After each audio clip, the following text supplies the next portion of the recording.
आज सुंदर कॅलेंडरमधला लेख वाचला आणि मन भारावून गेलं. खरंच मला तरी वाटते बऱ्याच गोष्टी आपल्या मनावर अवलंबून आहे आणि सुंदर लेख होतात. त्याच्यातल्या काही गोष्टी मी तुम्हाला सांगते. कारण मनावर जर काही वजन असेल, कितीही गर्दीत जा तुम्ही, तरी पण तुम्ही एकटेच असाल. कारण आपलं मन जिथं प्रसन्न राहते तिथं तुम्ही कोणत्याही जागेवर जात ते आपण वेगळंच वाटत असते. तसंच मन खुश करण्यासाठी छोट्या छोट्या गोष्टीत आनंद तर आपण मानू शकतो, पण छंद मात्र जरूर तुमचे जोपासा. आणि एक गोष्ट सांगते जे मी आता कॅलेंडरमध्ये जी वाचली आहे ती. एक गोष्ट अशी सांगितली आहे, एक व्यक्ती जो आहे एका झाडाखाली बसते आणि तो विचार करते की मला खूप भरलेलं ताट किंवा पाणी, पाण्यानं थंडगार पाणी असं भेटलं तर किती छान होईल. आणि तसंच होते, त्याला ते भेटते सर्व. थोड्या वेळानं तो विचार करते काही भूत वगैरे तर काही राक्षस वगैरे तर काही नसेल, आपल्याला खाऊन तर नाही टाकेल. मग नंतर त्याला खरंच खाऊन टाकते. याचं तात्पर्य एवढंच सांगायचं की आपण विचार कसा करतो याच्यावर बऱ्याच गोष्टी अवलंबून आहे. म्हणजे आपलं मन प्रसन्न राहते जसा विचार करू तसा, असं माझं म्हणणं आहे. आणि आणि भरपूर त्याच्यात उदाहरण दिलेले आहे. काही काही मला खूप छान वाटले. जसं की एक अजून सांगते, कमतरता आपल्या बहिणाबाई सांगतात आणि ते मला खूप जास्त आवडलं. कारण जसं मी म्हणते, मन वढाय वढाय उभ्या पिकात ढोर, किती हाकाला हाकाला तरी येते पिकावर. हे मला त्यांचं खूप आवडते.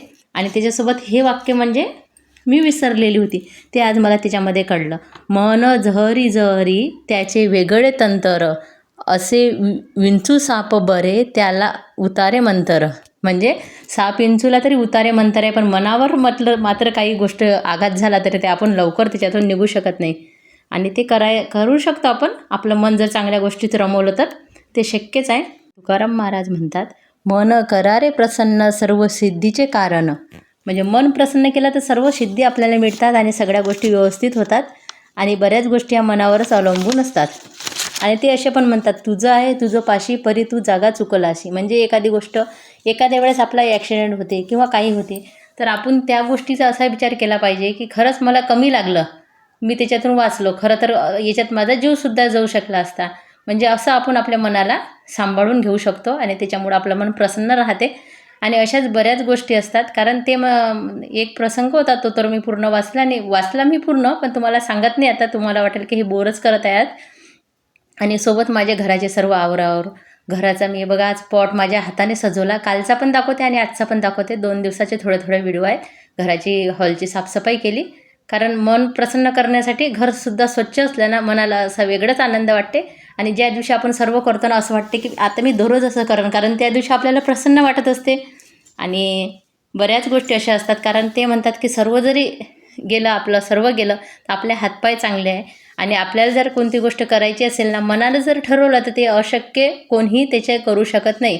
ते शक्य आपण करून दाखवतो. फक्त आपल्या मनावर विश्वास पाहिजे आणि तू आता लढ असं म्हणायला पाहिजे आणि ते लढत राहायला पाहिजे.